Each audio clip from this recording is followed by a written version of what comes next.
Hey, Excellent. welcome to Kaushal Kitab. It is 23rd of Feb 2024, and we are starting a new book. Um, and It's going to be a little different book because it's all poetry. And I mean, it is like Lalwag, but I think it would be more intense.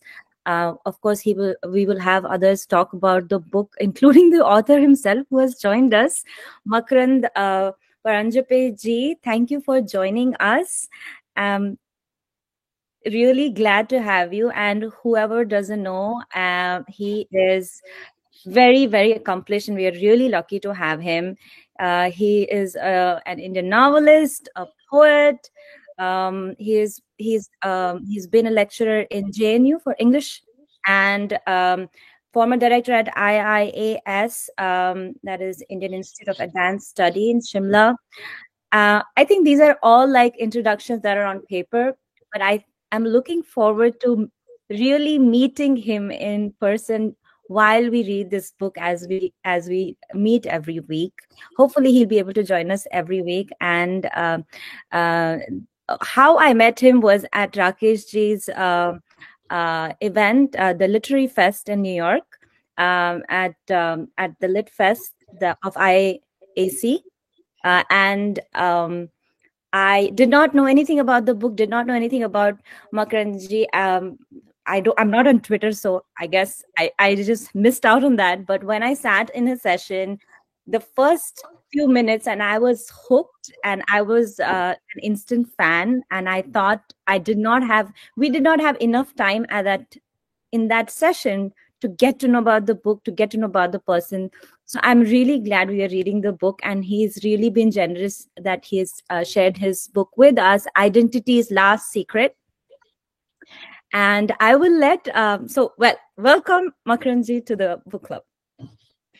I'm very happy to be here. I will say a few words, but first I'd like to request Rakesh Bhai to sort of, kick off this, should I say, this series of conversations and meetings, because in many ways I consider him my mentor.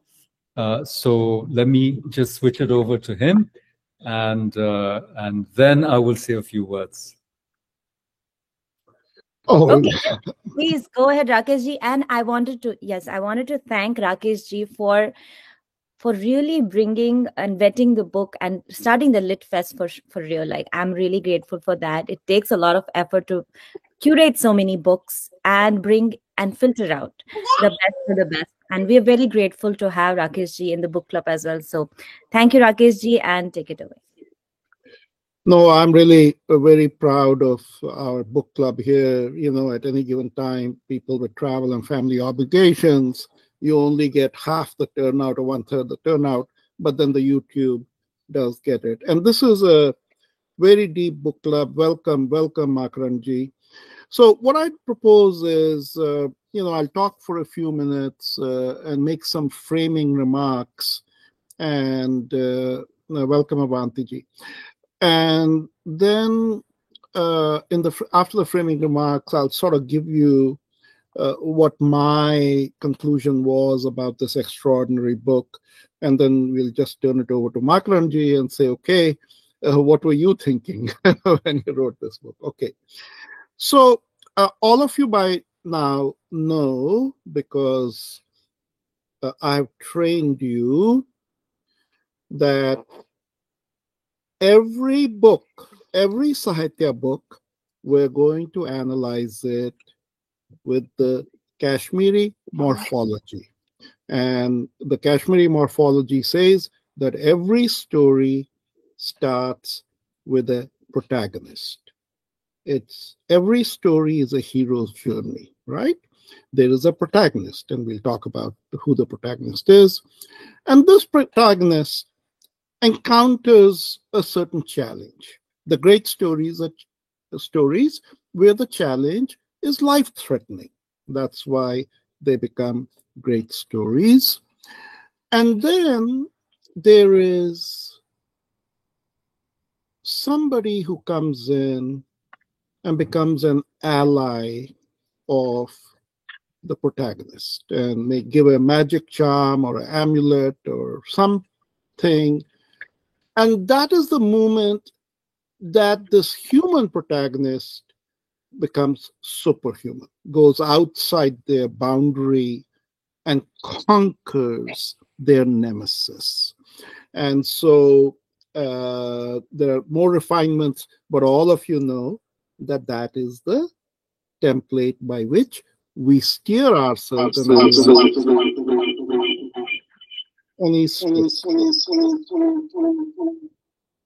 Okay. Sanjeev ji, I just muted Sanjeev ji, so you can switch around. That's fine. Yeah. Go ahead. Now, let's start with that framework just to refresh everybody and look at the title. And the title identity, we know in Kashmir, identity is Nama Rupa Aham. So right away, you get the clue. Okay, he's going to play with names. He's going to play with forms. He's going to play with Aham. So you sort of know it. And then very mischievously, at the very bottom, there's a lotus. So you sort of get a sense, okay, we understand where he's steering us. And then very quickly in the story, you find who the nemesis is. Now, all of you have read so many stories, from James Bond and Smersh to Ravan to, the greatest evil that there is. But hats off to Makaran. Hats off to Makaran, because Makaran, I think in modern times, is the only one who has written with a nemesis that is the greatest nemesis of all. And this nemesis, of course, is Kama. And most people mistranslate Kama as God of love. They sanitize it. No, Kama is the force of erotic lust. Erotic lust. And if there is any misunderstanding about who Kama is, he's got 5 flowers. The first one is desire, the second one is temptation, now third one is delusion, the fourth one is sickness, love sickness, and the fifth one is death. Don't mess around with Kama. There was a time when Kama was considered the greatest god before Surya replaced him. But in the Nilmat Purana, because I am unabashedly going to take a Kashmiri lens to this story, in the Nilmat Purana, there is a very telling story that out of the, several hundred festivals that we are told to celebrate, we are told that even if you don't celebrate any other festival, you need to celebrate the festival of Valentine's Day, Mandana Trayodashi. I have written about that elsewhere.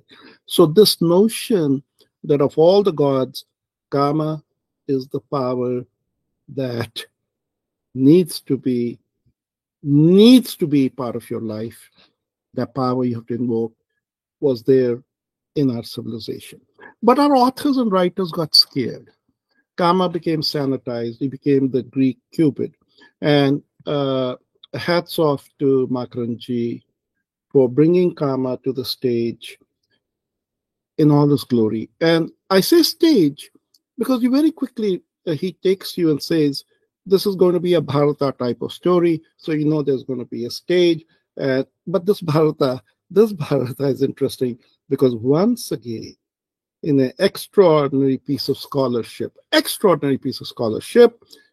Makaran brings to the fore the tantra and mantra inside Natya Shastra, which everybody else is too afraid. Everybody else is too afraid to do that.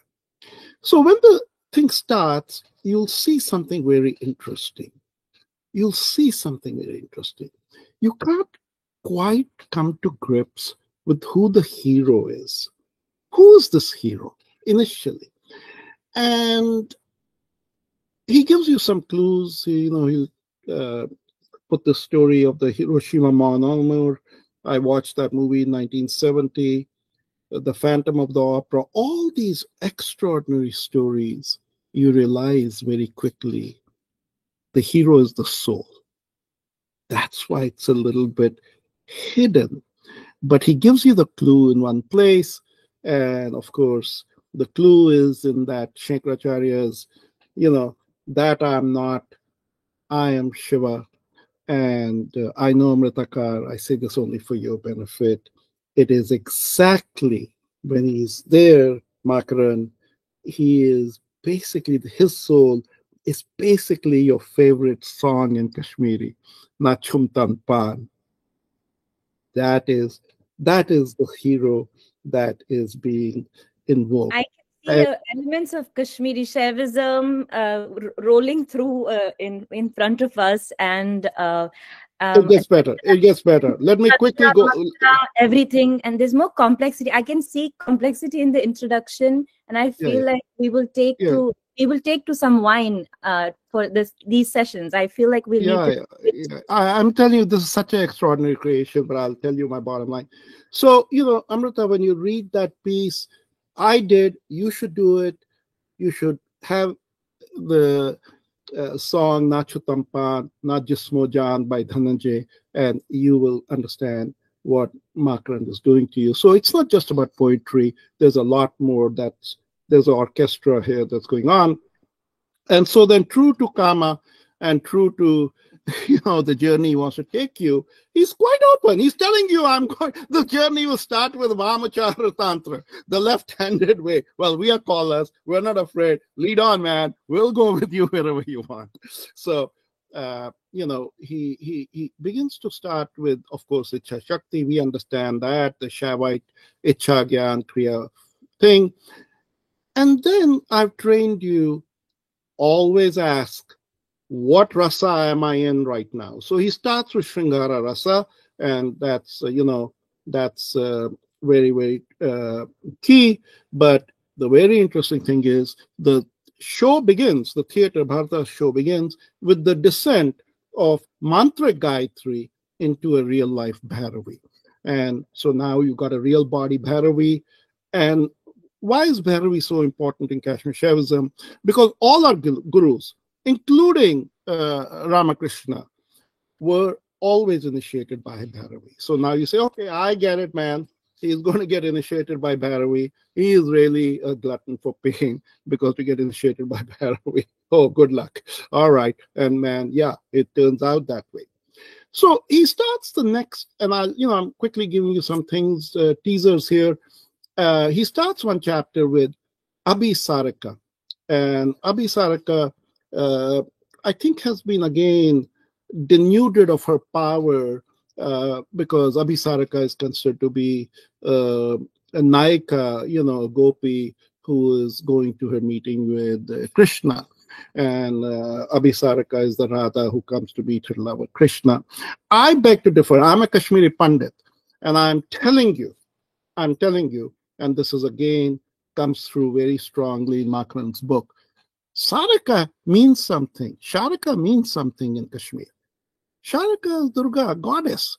And Abhi is mighty, the first.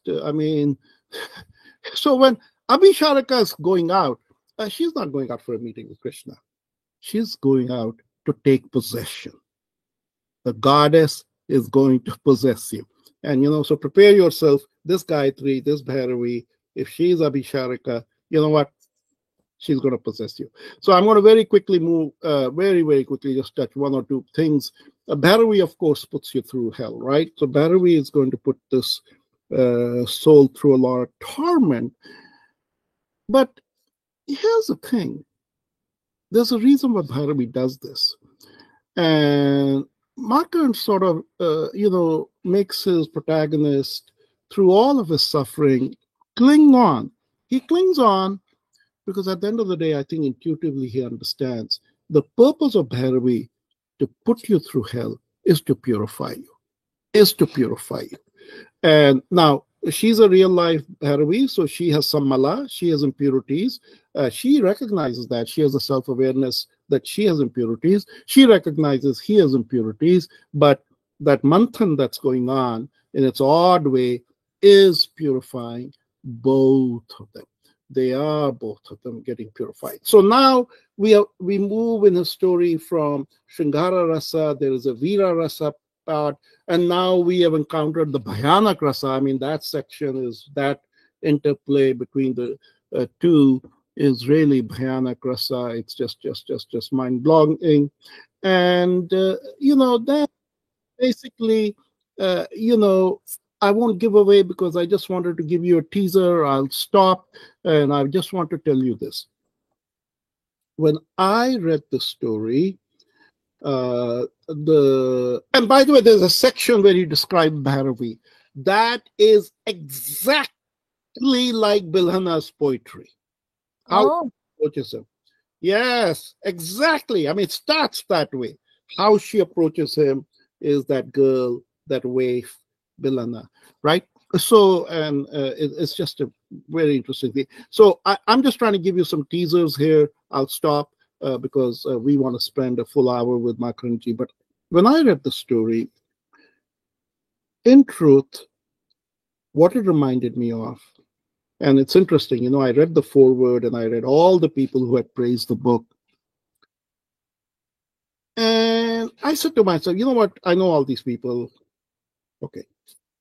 But they are still struggling. Looking at this elephant, they're still struggling, right? They're still like 9 blind men. They're seeing the piece that they can recognize. Okay. So not that I'm saying I can see, but I will attempt to tell you what I saw. I'm blind too, but I'll tell you what I saw. So there was a book that came out, Zen and the Art of Motorcycle Maintenance. And I think the book got rejected. 127 publishers rejected it. And then eventually somebody accepted it. And it's a story of madness. It's a story of philosophy. But as we stand today, it is the highest selling book ever in the Western world, ever. And this book is, I think, even greater than Zen and the Art of Motorcycle Maintenance. So, in that particular book, there's this whole notion of the gumption trap. The gumption trap is, what traps people from achieving full potential, full quality. Quality is a big, big thing there. And here Marquardt has got the, I think, double bind trap, right? So he's got that. Now, one of the stellar packages. This book is full of so many treasures. Sometimes you sort of think that you can't make this shit up. There is his Gayatri, who's a Bhairavi, and then there's this real life Gayatri who I didn't realize was in Colombia, Gayatri Spivak or somebody. And I won't take away the story from you, but that whole thing, that whole discussion, which gets into literature, is a profound battle between Eastern philosophy and Western philosophy. Because in Eastern philosophy, and Marquardt starts by saying initially, the word is world. He says that the word is reality. The world is world. That's why Kashmiri Pandit gurus had such power. Agar sharp de diya to bhai wo to sachi niklega, right? Because the word is reality. It's mantra. Shabda power. But eventually, Marquardt does assert proudly what I have taught you, that every word is a feeling.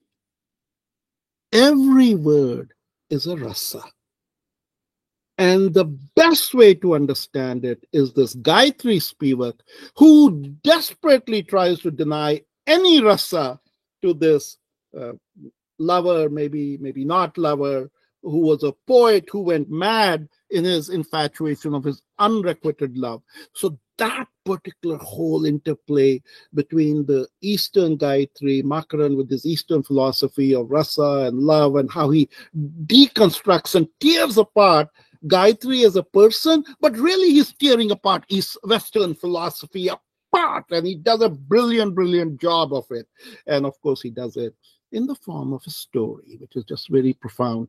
And so I salute you. All I can say is this: this is an extraordinary story, and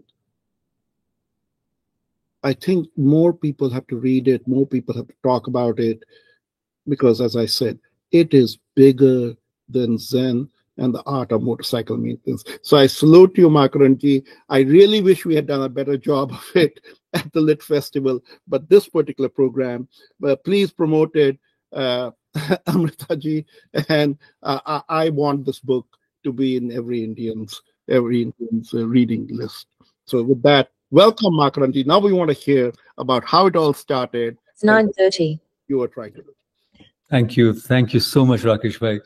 I'm actually overwhelmed and practically speechless. You know, when Amritaji said that you were planning to start this, I told her I was filled with trepidation because, you know, an audience like this, led by you, would be, what should I say, would be a place where I come as a student to learn, in fact. And I might really tell you that I've always found my greatest intellectual and living mentors from Kashmir. You know, I was a student here in the US many years ago at the University of Illinois, and I had two Kashmiri gurus, you know. The one I was closer to, you know, in the realm of feeling, and it was a very deep bond, was Professor Girdhari Lal Tikku. So I want to remember him for a moment because Professor Tikku, or Giri, as everybody called him, was actually a Persian scholar, and he started his career in the Indian Foreign Service because Pandit Nehru picked him up, as he did many Kashmiri Pandits, and he was posted to Tehran. And then he met his wife there. He married her, Rimaji, who was actually Armenian. And then his life changed, and he moved to the US. He became a professor. He gave up IFS. And the way I met him was also very, very extraordinary, I feel. And if you don't mind, I want to share it. No, we want to hear more about it. Please. Absolutely. There is, see, one thing about this book club is there will not be any restriction on time or feelings. Good, wonderful. Because you might say, what has it got to do with the book? But it does, and I'll come back to it. But I want to remember, you know, these important figures in my life because it all ties up with, in some ways, you know, Keshir Kitab as well and what I'm doing here. But, you know, I was this very curious type of person, even today I am, but I was always hanging out in the library, and the U of I has a huge library, one of the biggest in the US, I think after Harvard and Yale. And I always used to be there, and I used to see this sort of silver-haired gentleman, you know, wandering about there, just like me in a way, quite often there. And I was wondering who he was, and then he just kind of stopped me, almost in my tracks, and said, "Kya dhoond rahe ho?" In Hindi. He talked to me in Hindi. He said, "Kya dhoond rahe ho?" I said, "Sab kuch dhoond raha hu. Kuch bhi pata nahi hai, kuch bhi samajh mein nahi aa raha hai." He said, "Chalo main batata hu. Chalo mere saath," you know.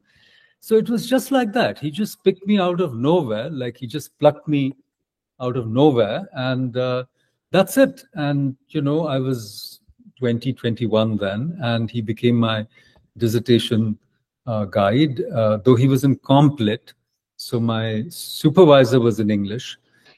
And my PhD then became, because of him and because of my own inner urge, on mysticism in Indian English poetry. So, you know, it was academics, but it was also my own quest. I just wanted to find things out. And It was he who introduced me to Anandavardhana, Abhinav Gupta, the whole tradition of Kashmir.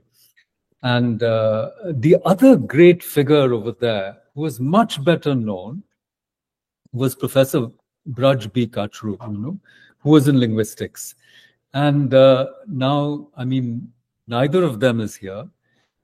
So it's, what should I say?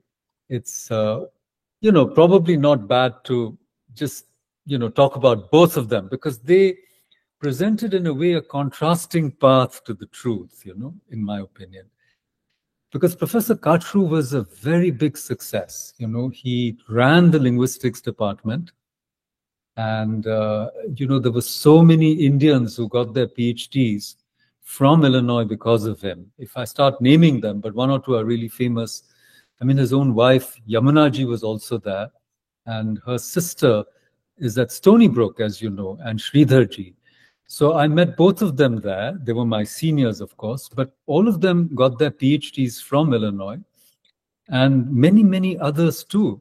Professor Rajeshwari Pandri Pandey, for example, who is also a Sanskritist, Professor Tej Bhatia. But there were dozens of people, okay? And he was, what should I say? They were a power couple, and he was very influential, generally, in the university politics as well.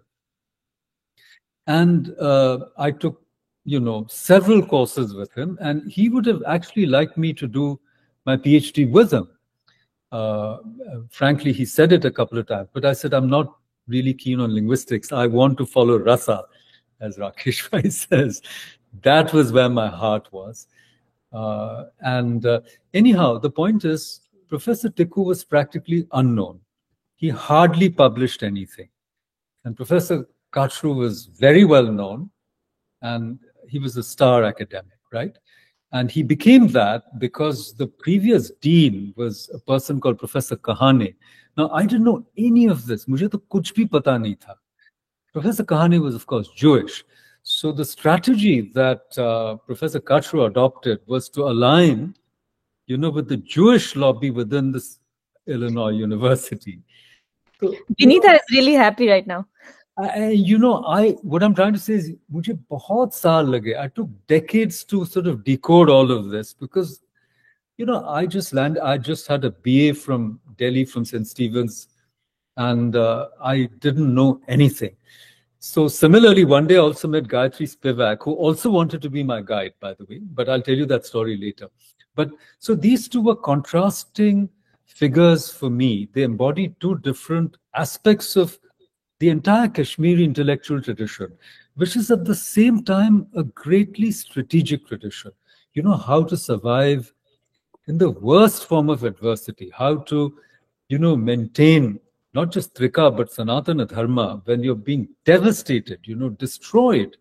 The history better than I do. But to us samay mujhe kuch bhi pata nahi tha. And now I realize after all these years that these are not antinomies. They both go hand in hand. So in a sense, the complete master is one who combines what Professor Tikku had to offer and what Professor Kachru accomplished. So one was that deep, spiritual knowledge and grounding, and never losing focus of what was really important in life. And I used to ask Professor Tikku, "Aapko bura nahi lagta ki, aapne bahut kam likha hai, bahut zyada likhna chahiye tha?" So he used to always tell me that, no, I have found what I want. I have found Bhairavi. He used to talk to me like that. And I didn't know what Bhairavi was. I didn't know anything. And it was he who put the Lalita Sahasranaman in my hand. And he said, "Isme sab kuch hai. Aap isko padhte rahiye. Just read one line or even one word. You just meditate on one of her 1,000 names each day, and something will happen to you, And, the kunchikas, etc. He used to use terms like that. I didn't know what they meant. Anyhow, so I found him deeply grounded. And he had a guru also, whose name was Swami Ramananda. So I'm going to tell you a story about him as well. But so these were two great influences, and I remained in touch with Professor Katru. After he took retirement, he had a home in Gurgaon, in Magnolia, I think one of those, or Belvedere, one of those towers. And we used to meet regularly. And I got closer and closer to him because he had a great strategic understanding, of what was happening in India. And he had predicted, I mean, there was no Modi in the picture at that time, but he said something is going to change, and India is ripe for it. Professor Tikku had passed away then. He passed away in 1996. So my love for Kashmir, my deepest respect and regard was linked up with these two figures in my formative years when I was a graduate student.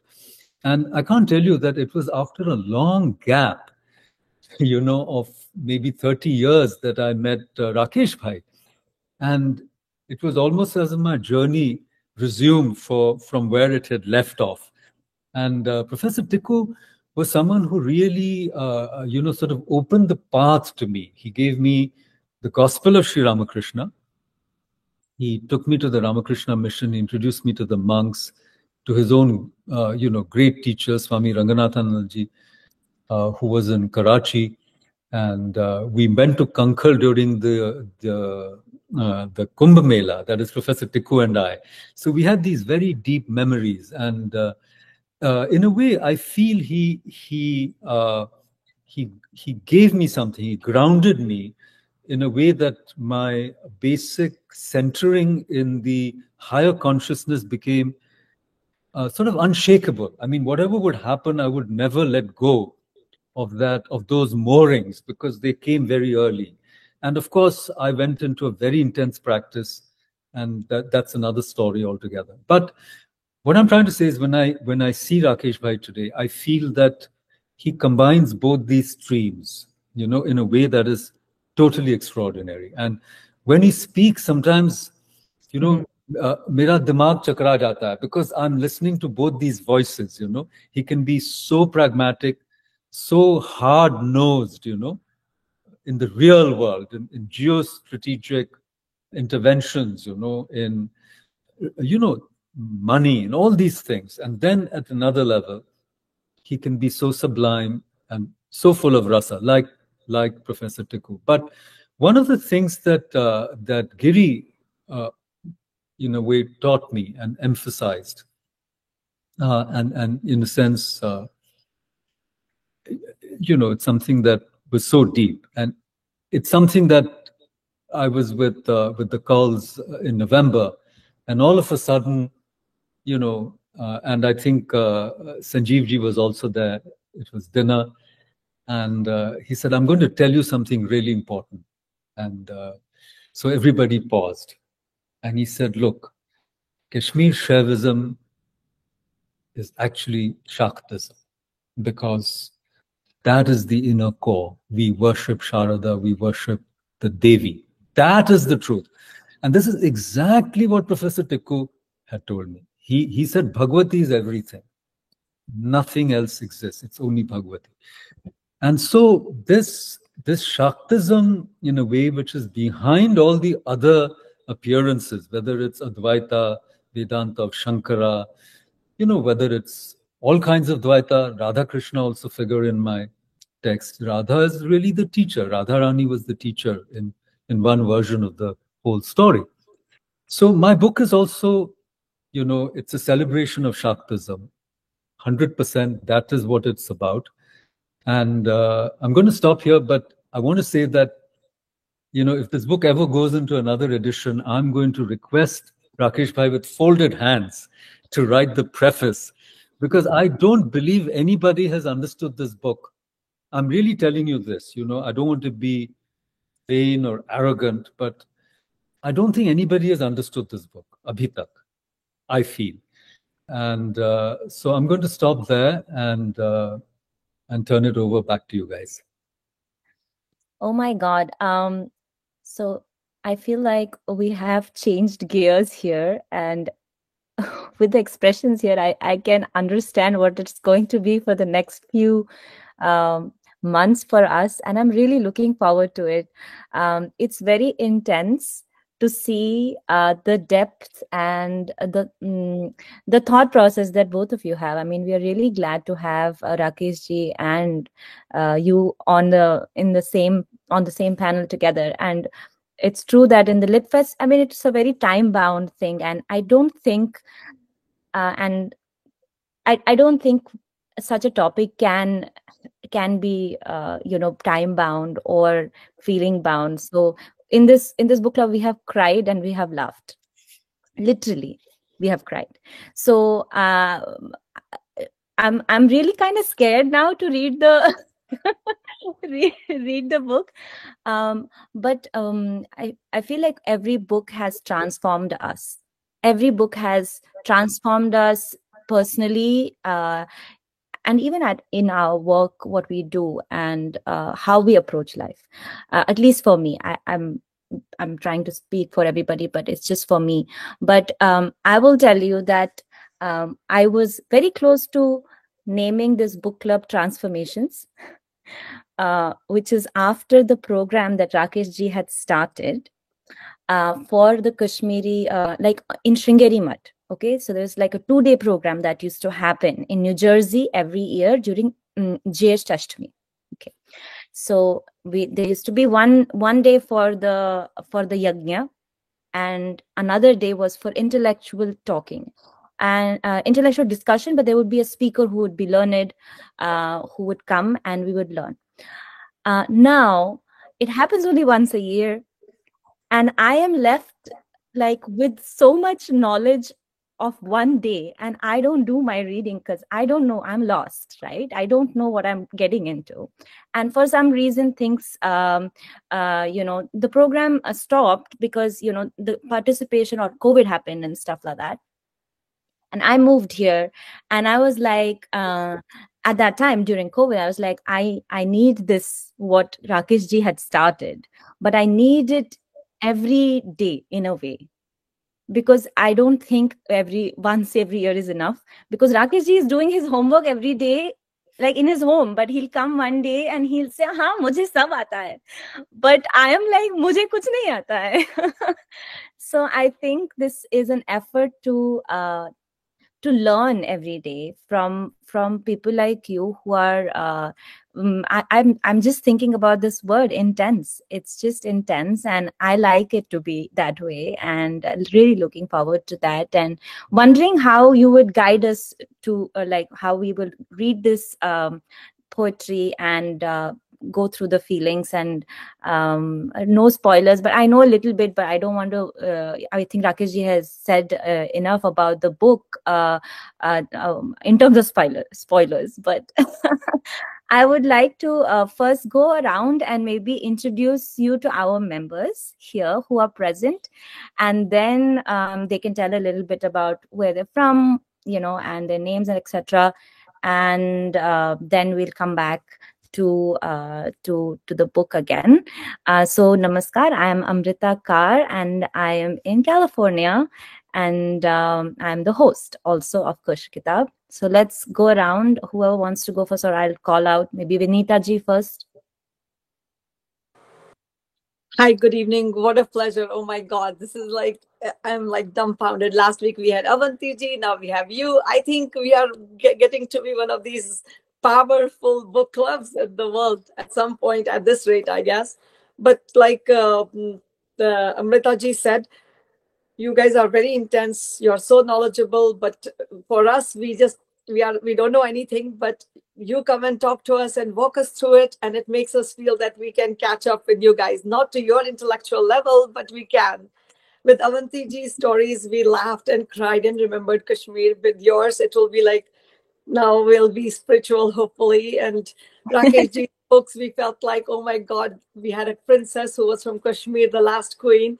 So yes, we have had a very adventurous 2 years, and now I'm dumbfounded. I don't know what else to say, but I live in New Jersey with my husband and my 15-year-old daughter, and I love this book club which Amrita ji has started. And thank you for joining us once again. Yeah, cool. Thanks. So Rakesh ji, we know obviously, but do you want to? Rakesh ji, we have read 2 of his books. Both of his books have been covered here, and we're waiting for his 3rd book. So Rakesh ji is also in New Jersey, like everybody knows. Rakesh ji, do you want to say something to the rest of the book club members here about this book club? Maybe I'll tell a story about Professor Tikku. And, I just loved, Makranji, what you shared. And I had written a paper which actually got invited to present, where I presented a thesis that the most important treasure of any religion, any spiritual framework is its stories. And that when conquering, invading force comes in, people overly obsess. They should, but they overly obsess about the physical temples. They obsess about, other physical things, and they don't guard their sacred stories. But now we can see with the establishment of Ayodhya temple that if there was not that story, there would be no Ayodhya temple today. The people kept the story alive in their heart. Yeah, like you said, that stories have... I'll bring this back to Mr. Tikku in a second, but I can't resist the temptation that out of all the articles written about Ayodhya temple, and I personally wrote an article about Ayodhya temple also, nobody saluted the one person who should have gotten credit. And the person who should have gotten credit was this con man. Huh? See? The con man who kept the story of Lord Ram alive was no other than Shri 420, that great movie in which Raj Kapoor sings this amazing song, Ramaya Vastavaya. Ramaya Vastavaya. Maine dil tujhko diya. Maine dil tujhko diya. Now, Ramaya Vastavaya is, that whole song is amazing. But coming back to Jeel Tikku, most Kashmiris, in terms of appropriation, and I got into a big battle on this, really royal battle. A very famous gentleman in Kashmir said he was going to write a book about Akhnandan.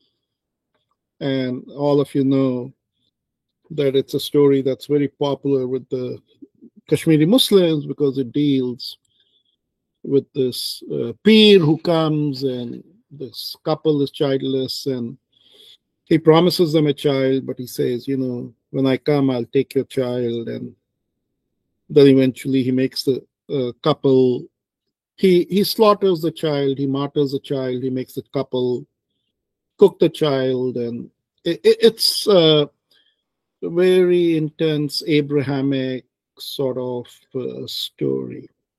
Very Abrahamic. And all these martyrs love it in Kashmir. They just love it. And they quote that story like the way we would quote Lord Ram.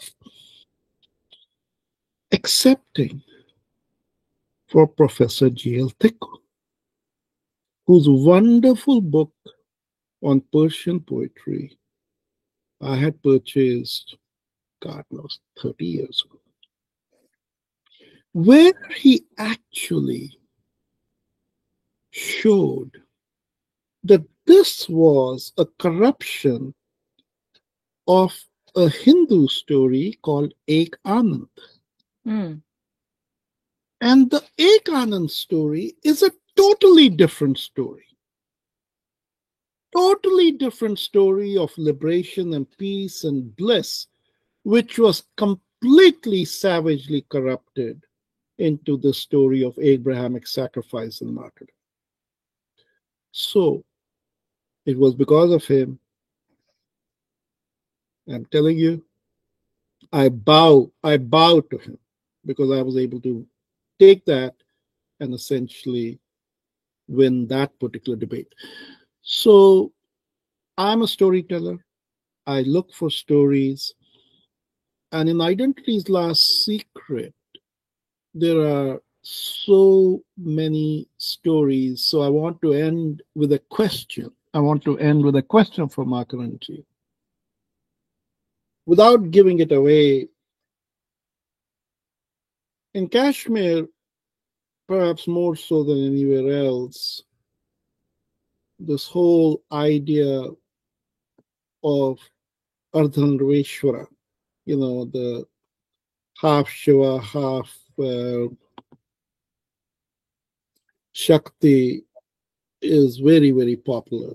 And the question for you is as follows.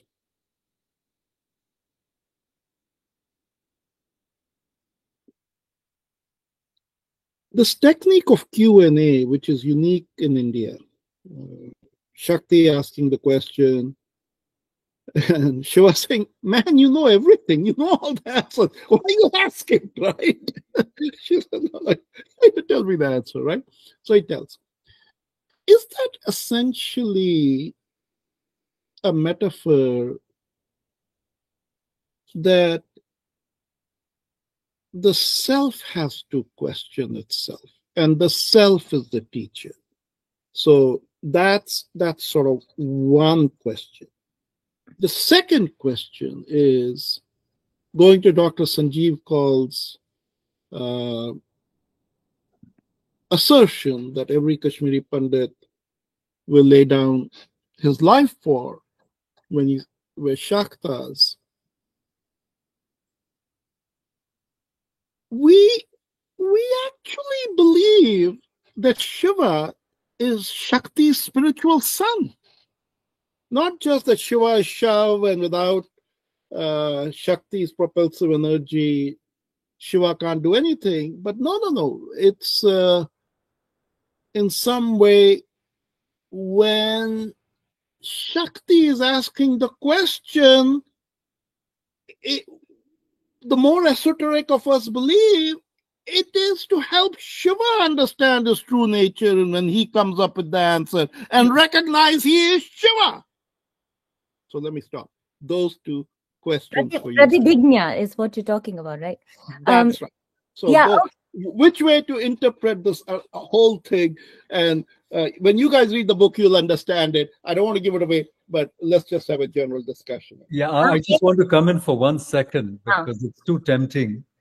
I think the Shiva Tattva does not recognize itself without that Vimarsha. You see, so what you're saying is that it is only when the Devi shows, as it were, Shiva who he is, that he understands who he is. So I feel that the Shiva Tattva is because of self-veiling, Tirodhana, etc. But it's more, we're getting technical. But I wanted to say one more little thing. When you began, Rakesh Bhai, I was just thinking that almost everyone here might have read Joseph Campbell's book, Hero with 1,000 Faces, and so forth. But those steps in the journey, they all come from India. What I'm trying to say is, in the West, everybody recognizes the structural, should I say, the underlying structure of all these narratives because of books like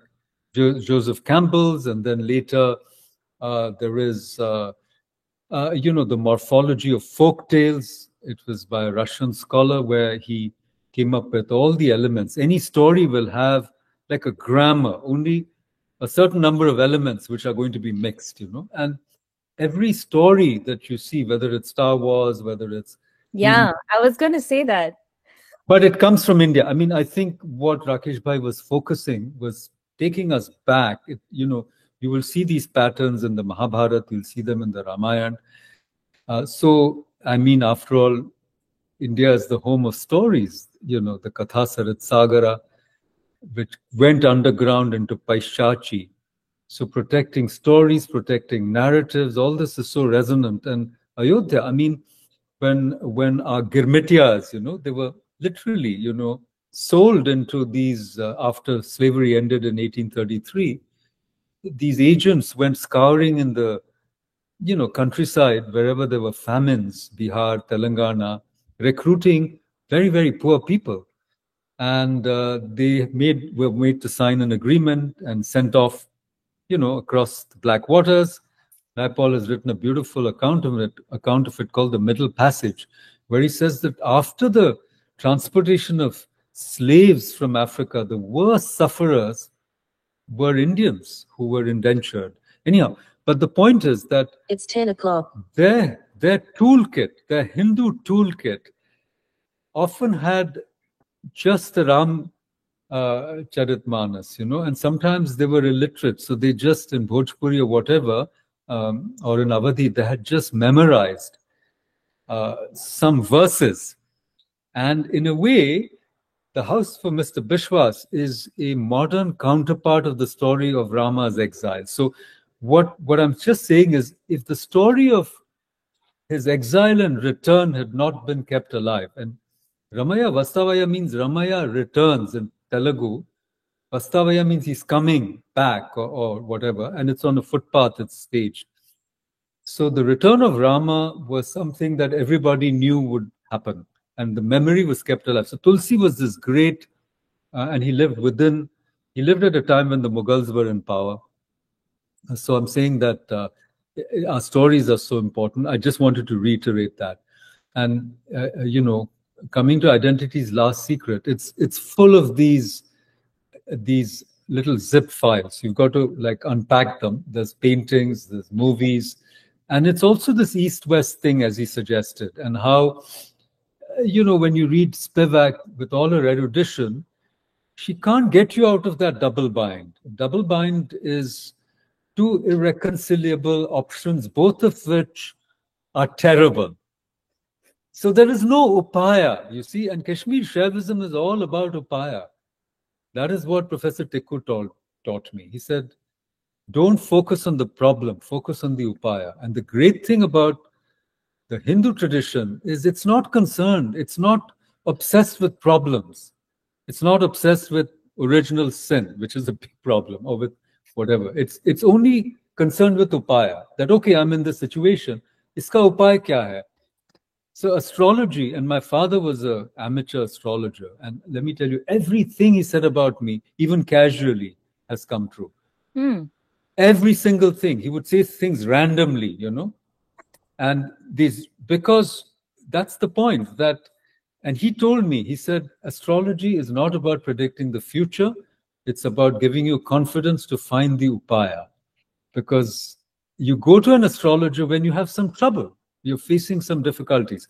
So coming back to this, I think this is a great opportunity. I'm very thankful. Maybe we're running out of time, but maybe we'll do the introduction. But I want to say that one of the things that happened to me in Illinois is I got recruited by both Professor Tikku and Professor Katru, who were involved in the Indian Cultural Association, okay? And they became presidents one after the other, practically, with a little gap in between when they got a South Indian gentleman. But I was the secretary and the treasurer not the treasurer, but the secretary for a very long time, while I was there for 5 years almost. So I was doing all the running around, and I learned so much. And now, in a way, IAAC is just like my, it's like a deja vu for me, coming back to the Indian Cultural Association, resurrected and made powerful 100 times, run by people like Nirmal Tikkuji and Rakesh Kaulji. So for me, it's like going back to graduate school, my second mentorship, I feel, under that tutelage, so to speak. And I'm very happy, therefore, to be a part of this club as well. Thank you again. Awesome. I'm really glad it's serendipitous that you're back in the US. And very timely, because we're just starting the book, and I wish now, having heard so much about Professor Kachru and Professor Tikku, that they would have, if they would have been amongst us, it would have been amazing. But yeah, I mean, I think you, as you have identified, I mean, you obviously, and also Rakesh ji and others on the group here are, I don't know, Vimarsha of them. So I guess we will learn. I come here as a student of Kashmir. I want to tell you, I want to make that 100% clear. I don't have the answers. I may have written the book, but I think the book was written through me. And it's everybody's book now. Everyone's welcome to see it in their own light. But I come here as a student of Kashmir. I just wanted to say that. And in a way, it's my Rin. It's my Guru Rin. I did a little bit for Kashmir Files. I've done a little bit in the cause in my own way with my writing, and I've organized a few things in Delhi. But it's just the way that one returns one's debt. And this is an ancestral debt. It's not just the recent debt. It's the debt that India owes to Kashmir. So I want to say that I've come here as a devotee of Kashmir. Okay. Awesome. Thank you. Thank you.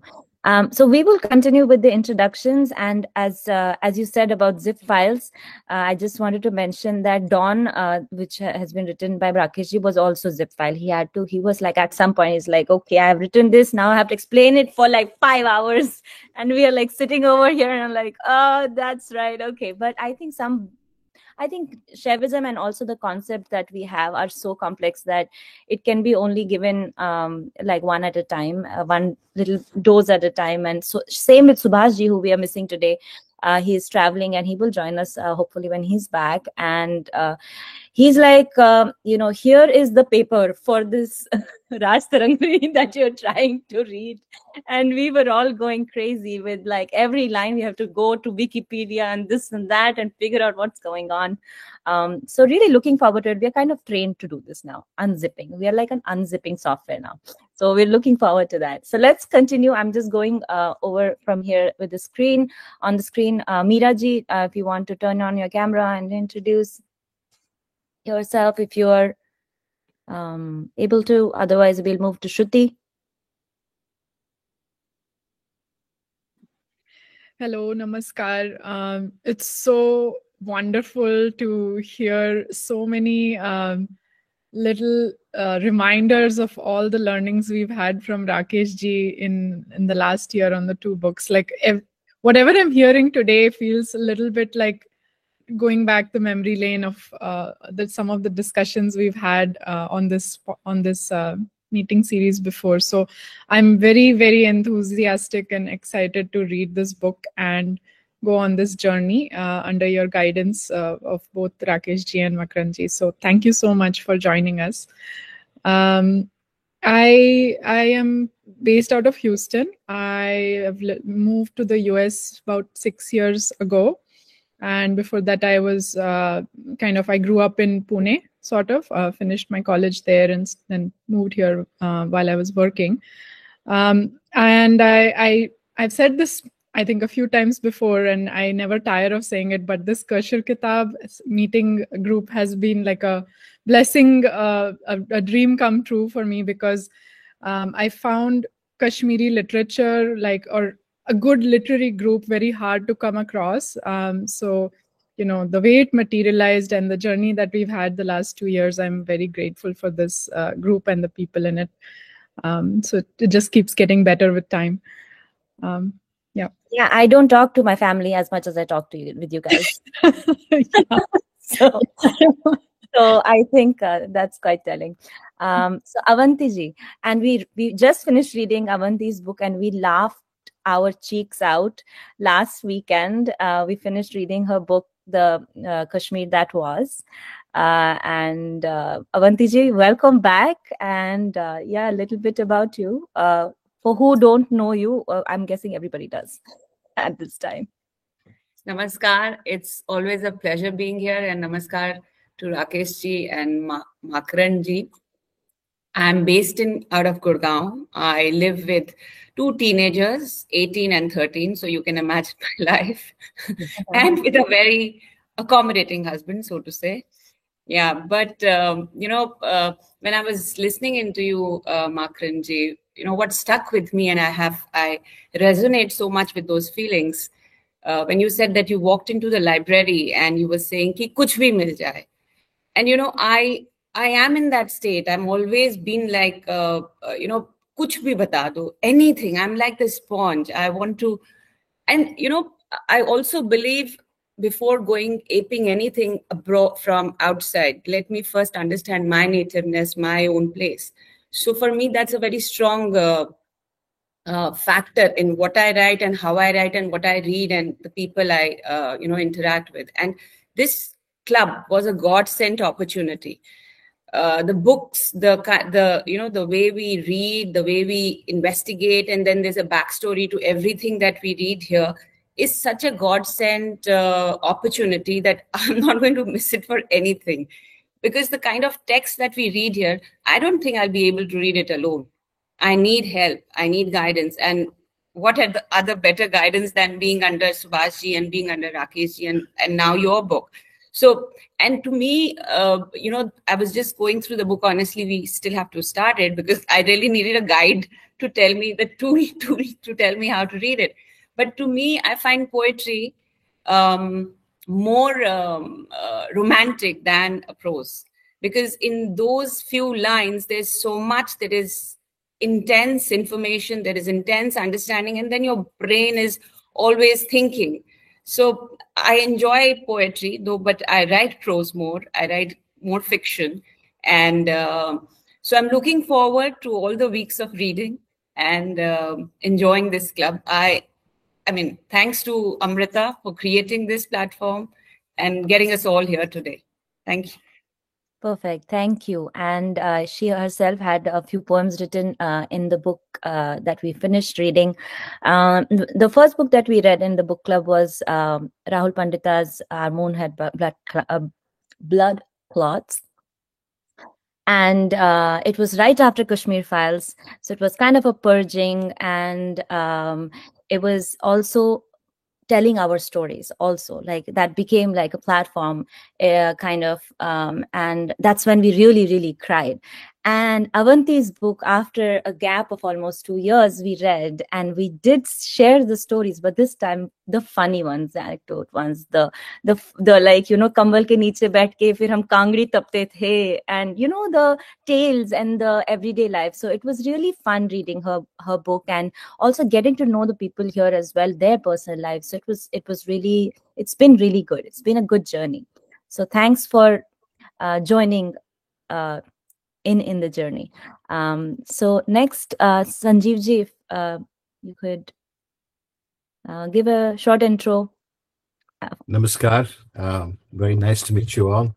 I just learned about this book club, and I feel very privileged to be here. I've been a friend and neighbor of Rakeshji for a number of years. And my interest is in the experience of reality. And compared to most of you, I'm relatively uneducated in this field because most of my life I've had experiential sort of way of learning. And by occupation, I've been a trauma surgeon, which is, for those of you that don't know, it's like basically being a war doctor every single day of your life. And it's fairly intense. And I've always wondered about, the experiences which determine, the likelihood of human existence. One moment, all is well, and next moment, your life is upside down. And how it interfaces with your relationships. There was also a story that many years ago I told Rakeshji about. There's a particular operation that is done in cardiovascular surgery where somebody's essentially cooled down and their heart is stopped, and then they bleed the patient completely, so there's no blood going in, and that patient is clinically dead for about 45 minutes. When they remove a part of this blood vessel that comes off the heart called the aorta, and they do this reconstruction, and then they rewarm the patient, and the patient comes back perfectly fine.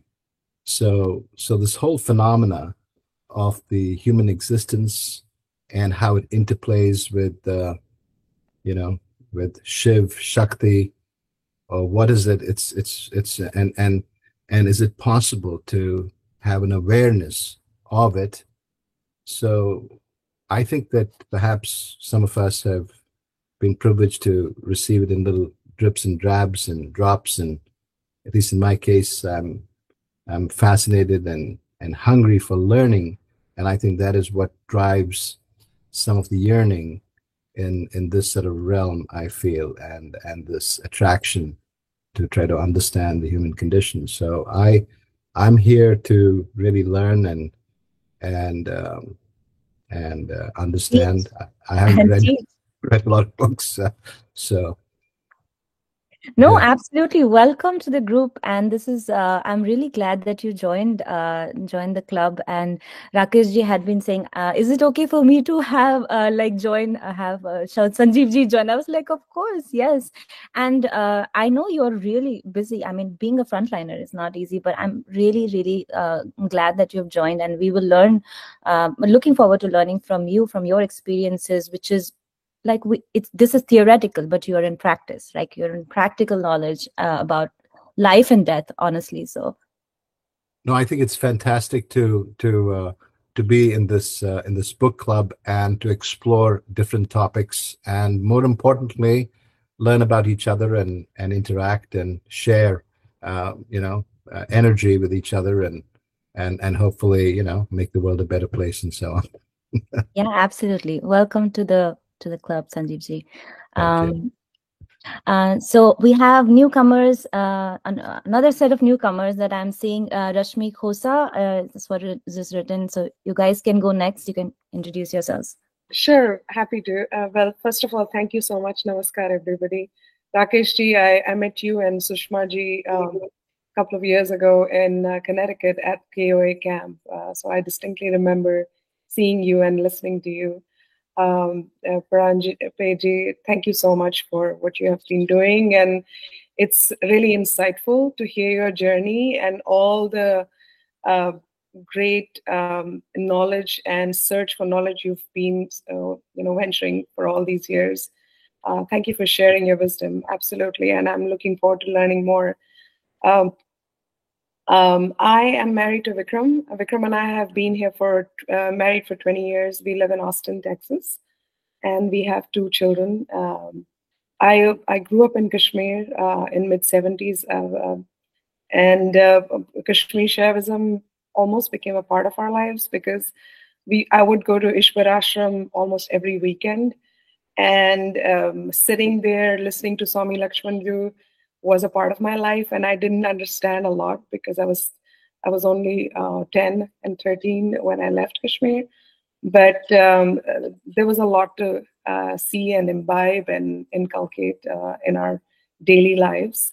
I feel like there are some nuggets of wisdom from Kashmir Shaivism that I'm trying to incorporate in my life without really having to understand it much. But the person who does understand it more in our family is Vikram, so I'll let him talk. Thanks. Yeah, this was very insightful, very interesting to hear you talk. So, yeah, I mean, I don't know much about Kashmir Shaivism. I did spend some time in the ashram at Kashmir, I think like 10 years ago, a sabbatical, and did a little bit of reading, but yeah, it's very esoteric, and yeah, requires a lot of effort to kind of approach it the right way. Awesome, lovely to have you both. Actually, yeah. Welcome to the club, and thanks, Shruti, for introducing them to the club. And there is a group for Kashmir Shaivism, also a separate group which is run by somebody else. But I'll just send you the link if you'd like to. Yeah, I mean, I had no idea this existed either. By the way, this is all new. Thanks. Yeah, thanks. Yeah. Absolutely, absolutely, and hope to see you. Through this journey, and I feel like you have joined at the right time, because this book will really take us. I feel like this is multi-genre book. I just don't know yet, but this is the feeling I'm getting. It reminds me of. I'm reminded of when we read both of Rakeshji's books, and he's like, you could read it at this level, or you could read it at this level, or you could read it at and we're going to go on that journey again. So yeah. Absolutely, it's like the book is going to read you. And I think I would like to add that we are also big fans of Dr. Subhash Kak, if that's who you mentioned. Yes. So I really look forward to this forum and joining here again. Thank you for having us. Yeah, Subhashji joins us. He's traveling right now. Yes. He joins us, and he's so much fun to be with, like talking to. Subhashji, I mean, you will not realize that you're talking to like a computer scientist who's like a scholar, and he's like so accomplished. He's like a friend, and that's kind of like, you get fooled sometimes, and you're like, "Arey yaar, aisa nahi hota hai." but then he is that way. I mean, I think he's so humble, but while he'll just be a friend, he will teach you like 50,000 things while he's at it, which is amazing. So we are really lucky to have him. He's a polymath of sorts. Yeah, absolutely. Yeah. Okay, welcome again, and let's move to Niharika. Hi everyone. I've been part of the book club, I think, just for a few months now. Not very long, but I've really enjoyed all the sessions so far. Pleasure to meet you, Makaranji and Rakeshji. I've heard some of the previous sessions where you guys were discussing Rakeshji's book. I think very, very insightful. I've heard it several times over. I have friends in India who've been reaching out to me saying they have some questions, follow-up questions, and they wanted to know if it's okay to raise those questions in the chat. So yeah, very insightful, and I think also really looking forward to the book. Frankly, I think it's probably reading calculus when you're in kindergarten. I feel too immature to kind of start the journey, but I think under your guidance, Rakeshji and Makaranji, really looking forward to it. Also, just one last thing.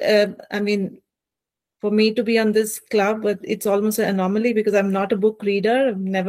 I've encouraged, of course, my kids to read, and my son, for instance, is an avid reader, but I have never read books. So for me, it's an anomaly to be here, and I'm here because probably of some practices and some spiritual paths that I've been on, and this kind of takes me back into my roots, and very, very interested to learn more about my own roots than to kind of rely on other traditions. So thanks, Amrita, for this.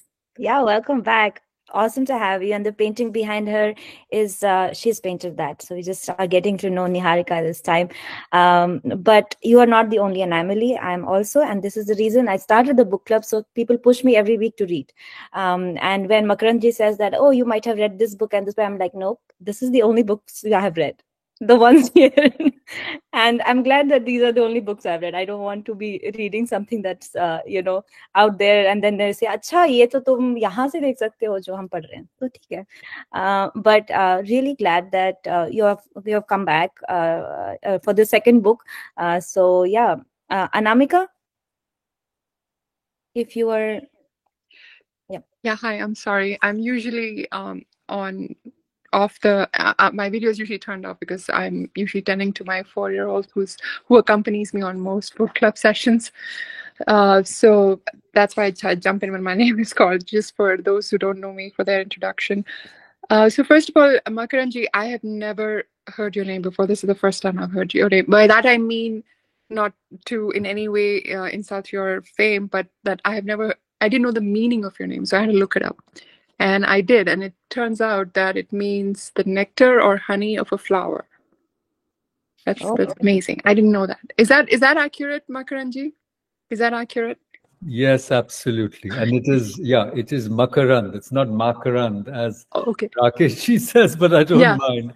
He's Americanized it, making it Makarand, but because I wanted to know what the right way to say it was too. yeah, So it's Makarand. And well, that's beautiful.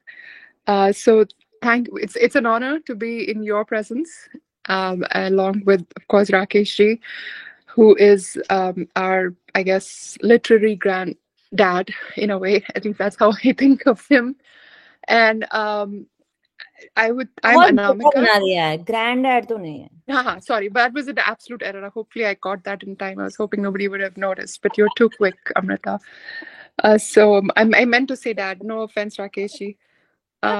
Yeah.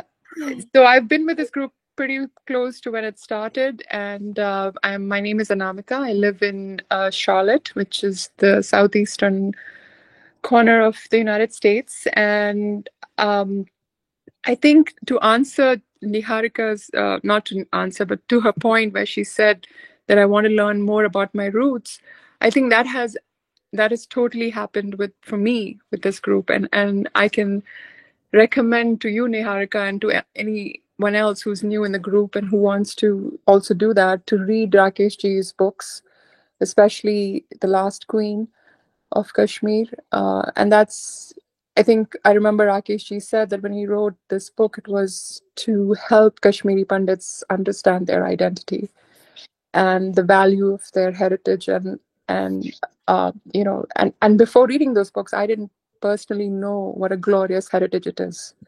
So, I would really recommend that. I would also recommend you read the Wonder That Was Kashmir by Subhash ji.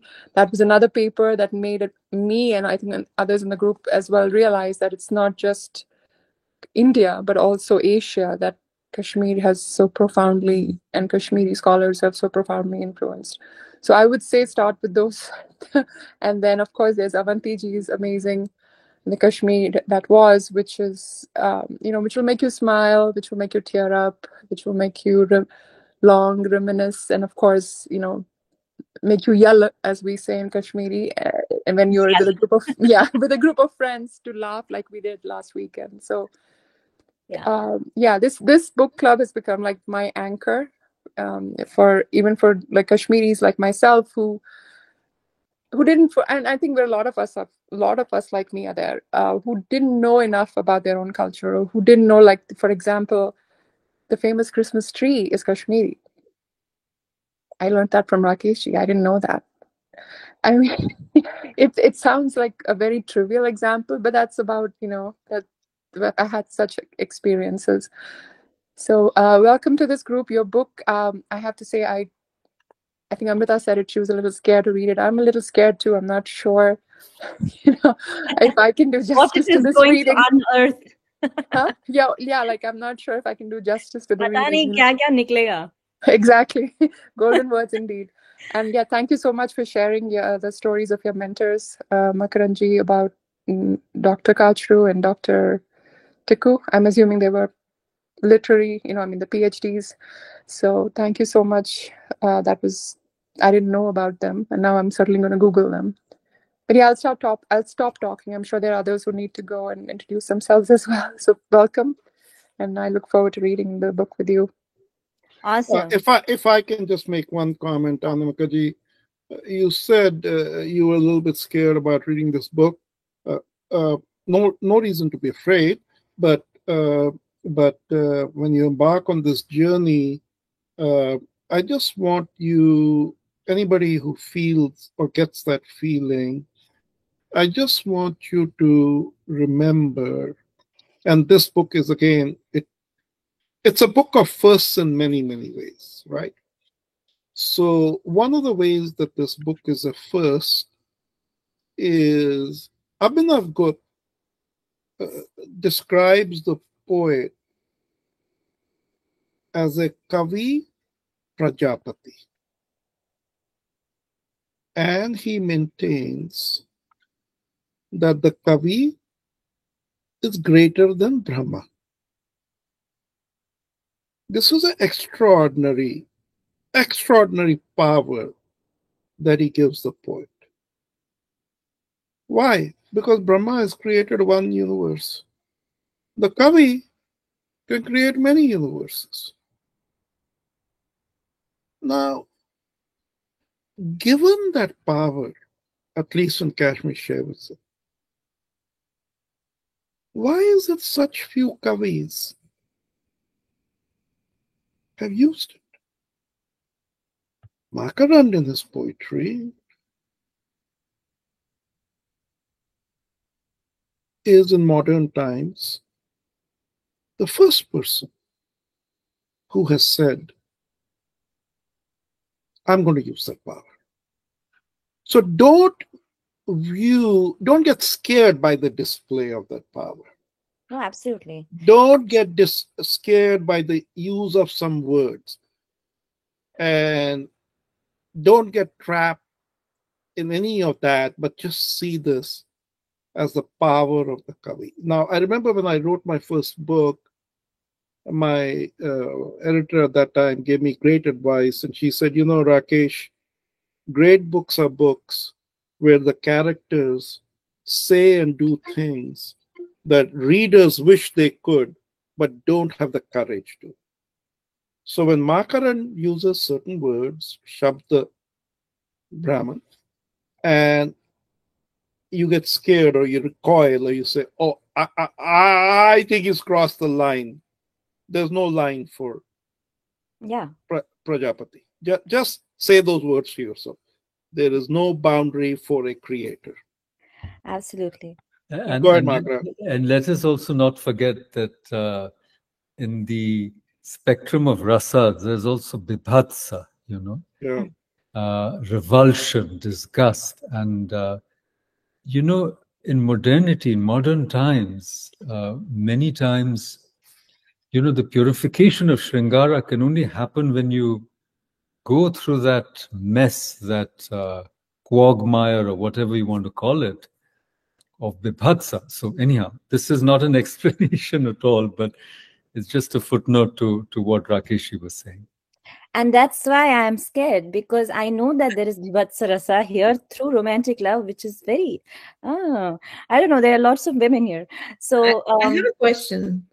Do we need to read something before reading this book? Are there any prerequisites that we should? I'll send you a rasa theory paper. It's just very short. Are there cliff notes? Are there cheat notes which I can look at, or cliff notes quickly? Oh God, I'll I'm tell scared. you what I have, but Makaranji would also. But let's see if Meera is still online, and if she can give her introduction, and we will go ahead with what we need to prep and what we need to do, what sadhana we need to do. Hi, Meera. Hi, I'm sorry. There'll be a lot of background noise soon, so I just want to finish quickly. As long as it is in Kashmiri, it's okay. I know. Welcome, Makaranji, to the group. It was a pleasure listening to you. Really, really, I enjoyed your story. And yes, thank God everybody said it. I was like, if I'm going to say it, I'll be like, I don't know what Makaranji is going to think. I was a little scared when I opened the book. I was like, I need help reading this book. I can't do it. I don't know what I'm going to do. I don't know where to start. So thank God everybody said it. So I think we're going to do it together. We're going to be okay. Yeah, certainly. And with poetry, we have done Lalwak. We have done 200 odd. So we took 6 months, 7 months. And they are in Kashmiri. We read it in Kashmiri. We dissected it and all that. So we are not scared of poetry. But I am personally scared of all the bibhatsa stuff that's going to come up, hopefully, which is okay. I'm okay. I think it'll be a transformational book for all of us. So I would request Makaranji to give us guidance on what we should do next week.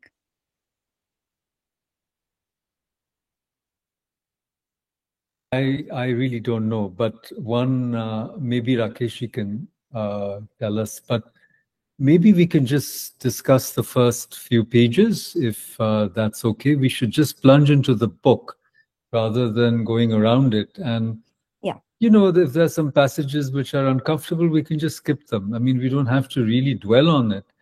But, Rakeshji said that this journey is a journey in which, in the epic structure, the hero or the heroine, they have to go into the nether world before they can come out, So in a way, you have to be completely destroyed. I mean, either through madness or through, illness, or through, like Bhim was poisoned. I mean, you have to really be completely shattered before you can be rebuilt, obviously. And that shattering has to be communicated. So you need to find some language to communicate that sense of complete, the devastation of the psyche, if you want to use that word. But that comes later. But I think one has to get into it somewhere. Yeah. So that's what I think. But I mean, I'm open to whatever you want to do. This is my initiation. So I'm really clueless about how you normally proceed. And I'm willing to follow whatever, follow you on this. Okay, so if Rakesh ji has an idea, I do, and we can decide on what we can do. But before that, I want to take a picture, which is very customary, that we take a picture, group picture, which I use as a cover page for the video.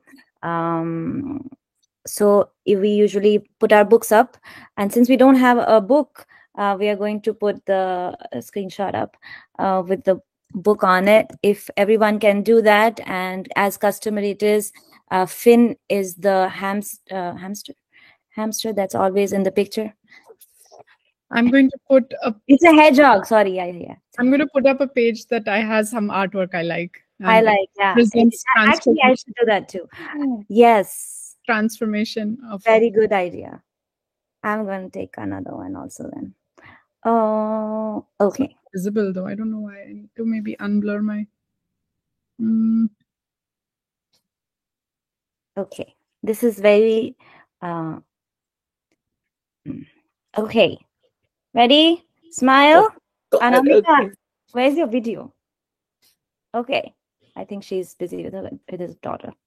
Son, sorry. Okay. Okay. Let me just post this and go ahead, Rakesh, if you have an idea. So look, let's begin the journey. Start with the Gayatri. Just start with Gayatri.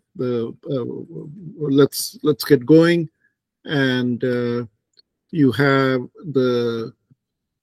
I think it's a poem on Gayatri invocation. Start with the invocation. Let's get going. Okay. And then after the invocation, I would say read the mantra section, and then read the. Let's really get into verso. Just the verso, the introductory. That's it. That verso itself is going to be so mind blowing. We can spend a whole week just on the first section. Don't go beyond to wasteful expenditure of spendthrift hearts. Okay. So let's do Gayatri Mantra and let's do verso. Okay. Until page 8, that's printed on the book. So also I read like all the reviews by the people who have read the book. It's just mind blowing. Amazing stuff. So looking forward to this. Any questions, anybody? What do you mean by page 8? Or you mean the book page? Book page is written. It's under written on. Yeah. That's correct. Page 8 of the book. Yeah, that's correct. Read until that. Yeah. Okay. Everybody, see you next week. And thank you, Makranji, again for joining. And thanks everyone, all the newcomers, welcome. And of course, Sanjeev ji, thanks for joining us. And I hope to see you more often. Not more often, every week. One day, Sanjeev ji is going to be a part of this group in a different avatar as an author. We are persuading him to write his book. Yes. There's an ulterior motive. Makranji, I was looking at Amazon, and apparently your book is not available. on Amazon. It's also For that. my publishers, unfortunately, I'm going to try and work on that somehow. I'm going to try to alleviate that situation if I can. So I apologize for that, but we are looking forward to your book as well someday. That's my point. We're But not going to Sanjeev, let you off the hook. That's a long journey. Sanjeev ji, you don't have the book. Actually, what I'll do is I'll send you a link to join the book club officially, so you get added to the group where I have shared the link to his book, which he has shared with us. He has shared a copy with us. Oh, that's very nice. Yeah. And while it becomes available in the US, and then we'll purchase it, because I love how beautiful that hard copy is going to look. I think it's going to be really awesome to have a collectible like that. Okay. So anything else? May the force be with us. And Markanji, you made me very emotional. I cried. I never thought I would cry at the first meeting, but the way you paid homage to your gurus, your teachers about Kashmir, and how you felt for us, it's really heartwarming, because we don't feel that much love from other people. And your mentor's love for the Jewish community, because I do believe in working with them deeply, and I have been, so that's another connection. But thank you. You really love us, and that's great. Thank you. Thank you. And when you said, may the force be with you, I was going to say, may Shakti be with us. Because you know, like you said, Star Wars has come from us. Yoda is pretty much what we created, literally. So I think it's okay. Okay. Anything else? Shruti is laughing. We haven't. This is supposed to be scary and serious. Don't laugh. But we have to go slow, guys. Nahi to tum log meeche, main piche hi reh jaungi. Please be gentle. Let's take it slowly, okay? Because it's going to be tough. Perfect. We are really like learners, and we are really at the very. Kya chhe 8 pages. 8 pages is printed likhe chu. Printers fitting 8 page. Okay. All right. Virtuous. Till page number 8. Verso. Page number 8. Verso section ke baad. Okay. Magar yim chhe na 8 page kya hai? Yim chhe khatarnak page. Okay. So the thing is that Makranji doesn't understand Kashmiri, but by the end of this book, he will. Okay, love it. I'm sure with so many years under his mentors, he would have picked up the keywords. Yes. The key Kashmiri words, he would have picked up. Few words. But Exactly. I also want to ask something which I might sound funny, but I also want to know, what is the way to remember so much, those nuggets, those words, you read it, you understand at that time, and then you read the next thing, and sometimes I forget. So you need to guide us, both of you, to tell us, how do I retain the information that I've read, all along in the book, and otherwise, how do I keep it with me for the longest and forever? So that's my personal, question. Make it a part of you. Then you don't have to do it. But those typical terminologies, Yeah. Times even we didn't know.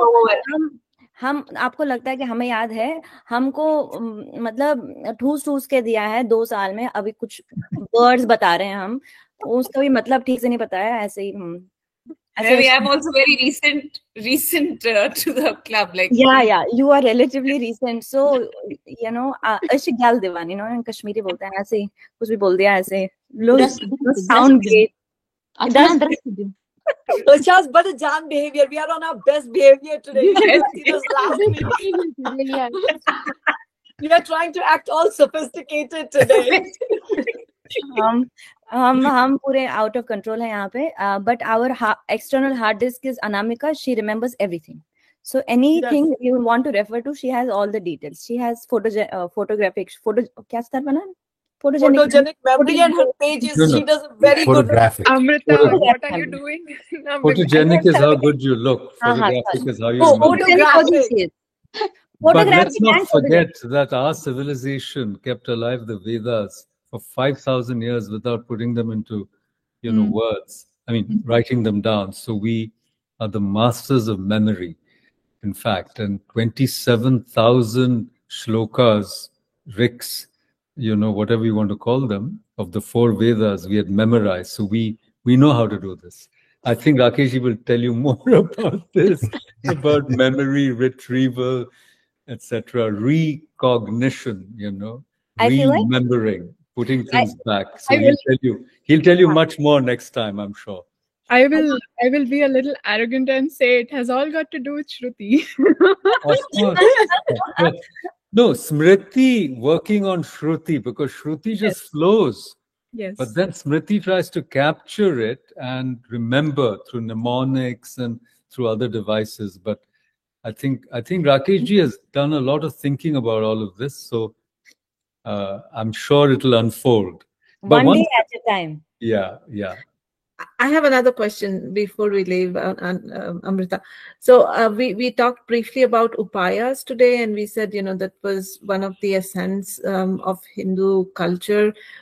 Is that somehow covered in your current book, Makranji, or is there something that we should read, just as I said, as a prerequisite? I just want to know more about upayas. I think it's very intriguing because we all have heard about astrology and all of that, but I've never heard about looking at it from this perspective of the upaya. So let me answer that. The whole book about dawn is about upaya.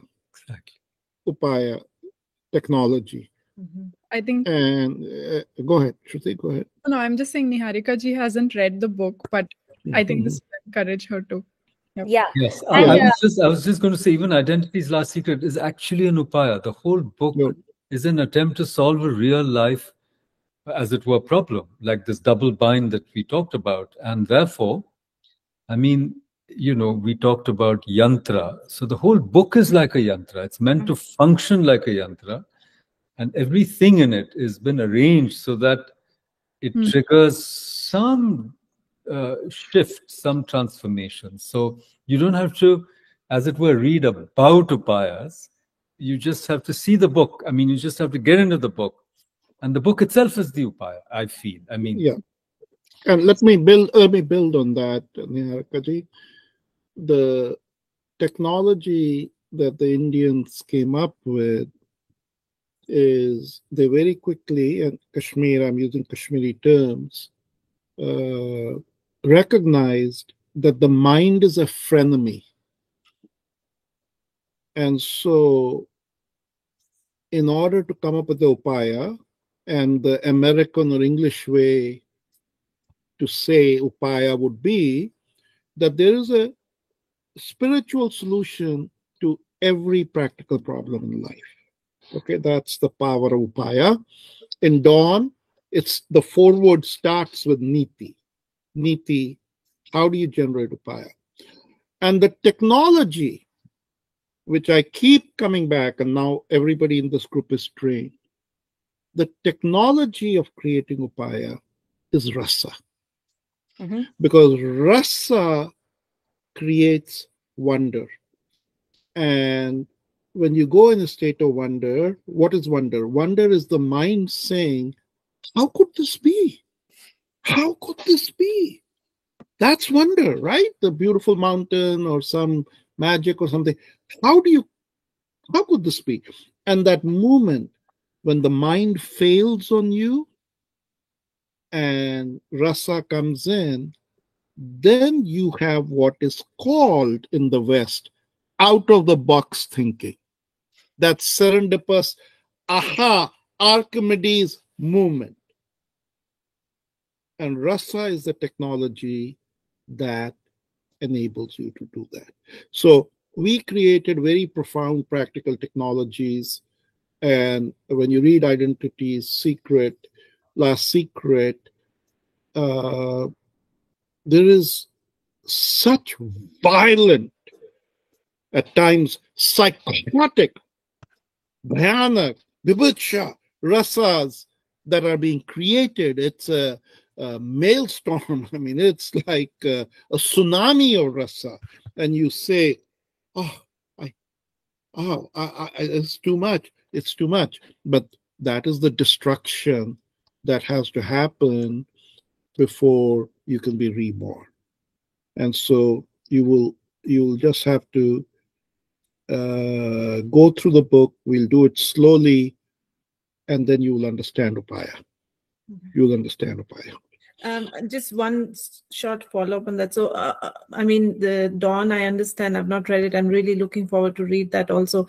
I think is more of a fiction. I'm just trying to understand, are there other references where I could kind of know more about Upaya from? Yeah, I will send you the vocabulary definition. I think I know what I can send you the introduction of Vigyan Bhairava. I think that will just give you some definition, I guess, of at least Tantra. Is that okay to share? So I want to, Niharikaji, neither Dawn nor Identity's Last Secret should be called fiction. They are fictive reality. There's a difference. And fictive reality is a way to communicate the grander truths that facts cannot communicate. What is the power of poetry over prose? Prose is limited to facts. It's limited to your empirical world. Poetry picks up the world of the unknown, which is so much infinitely bigger than the known. That's why the grander truths can only be expressed through poetry. And that's what you'll see in Dawn. That's what you will see in Identity's Last Secret. You will be brought in touch with the grander truths. So don't think of it as fiction. Oh, this is just kakamimi stuff.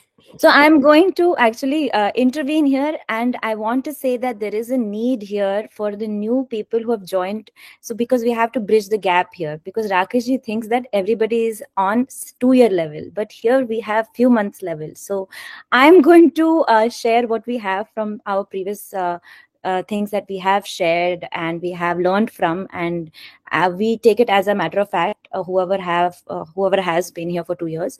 And Rakeshji uses the vocabulary, and everybody else, actually Subhaji, now just use the vocabulary that we have learned.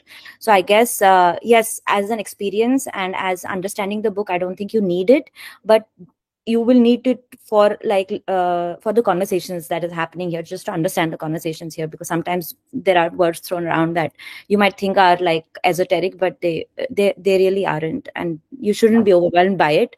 And if you just read those 2 probably pages, you will really get a gist of it, and you don't have to delve into it, but just not feel overwhelmed by it, because it's not. And just ask. Yeah, I mean, this is we're all a family here. Okay. Anytime only you Damalu is not there today, but otherwise we are family. Today nobody is cooking. Yeah. Listen, so I have to go. But wonderful. I know that Sanjeev ji has something to say right now, because he just unmuted. I don't know if he has. No, I don't. Okay. I don't. Thank you. Yeah, because I was like, Sanjeev ji should really say how to fix our memories and how to remember everything. Maybe it should go through the amygdala, and then it'll just sit in the hippocampus properly, or something. Well, the amygdala, if since you mentioned it, it's designed to survive, and the activity that we are doing here is beyond survival. It's once the survival mode has already been set aside, and we are now working on the frontal cortex. Yes. So the frontal cortex requires essentially the energy of warmth and friendliness, and so if there's fear that we may not remember or we may be confused, I think that I don't mind asking stupid questions, because I'm probably the least educated amongst all of you about these sorts of things. You have not seen us. Okay. You don't know. You have not seen us yet. So there is nothing. I think all of us are Shiva. That's what I have learned now. That's how I console myself. But to speak to that point of amygdala, that survival mode, we are planning to get into that survival mode by reading those poems and to see how we get in there and then transform. So anyways, so see you next week. Friday, same time. And hopefully, Makranji, you're not traveling yet, right? You said you're going to travel in March? You're muted. Yes, I think we are scheduled to leave on the 13th of March. So I think another week should be fine. But then I can change my timing even from India. I should be able to join. Perfect. Awesome. Thank you so much.